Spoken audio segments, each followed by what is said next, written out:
The Men's Warehouse. I'm an avid shopper. I shop quite a bit, and I've witnessed a remarkable customer service experience at Men's Warehouse. There's a gentleman. Excuse me, I'm going to back up a minute. The location's not really a great location. It's surrounded sometimes by homeless people and just kind of people wandering in and out. A gentleman walked into the store. I was already inside the store, but the gentleman walked in for service. And I'll never forget this gentleman. He was about 6 foot 3 inches tall. He was a tall African-American man, kind of disheveled, and he had a very long white towel draped across his right shoulder. I also noticed that he limped. He had a little bit of a limp when he walked in.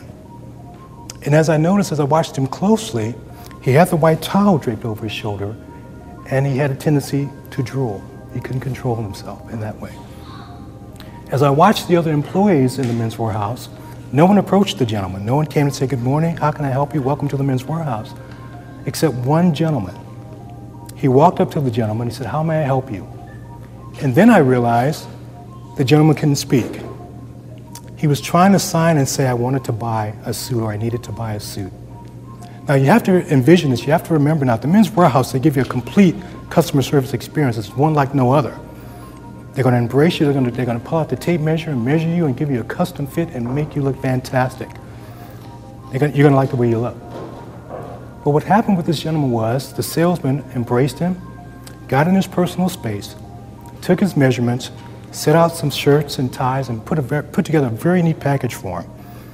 And I'm thinking now, okay, now, how's he going to pay for this? This guy doesn't look like he has any money.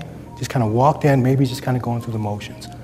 So the gentleman got to the register, and he pulled out a little fanny pack that he had on the side. He pulled it around, and he unzipped it, and he pulled out 7 $100 bills. 1, 2, 3, 4, 5, 6, 7. And I watched the other salesmen, and their eyes were like, wow. What did I just miss? But that showed me right there, that young man provided excellent customer service. He went above and beyond. And I'm sure that that's something that the Men's Warehouse taught him in his training, but it was heartfelt. He cared about people. He cared about that gentleman, and he wanted to make sure that he gave him excellent customer service. He wanted him to feel like he was special and that he was just of value, just like anyone else.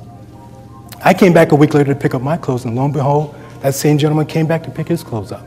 But you know what? He had 3 other people with him. And one gentleman spoke on his behalf and said, "You know what? I'm here with Mike to pick up his suit." And Mike was smiling. He had this big grin on his face. And the salesman asked him, "Why'd you come back and why'd you bring these 3 people with you?" Mike says, "Because you know what? That guy made me feel so good.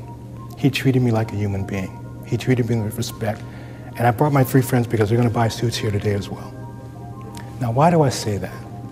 We can always focus on the bottom line and cutting cost and what we need to do to retain customers and clients.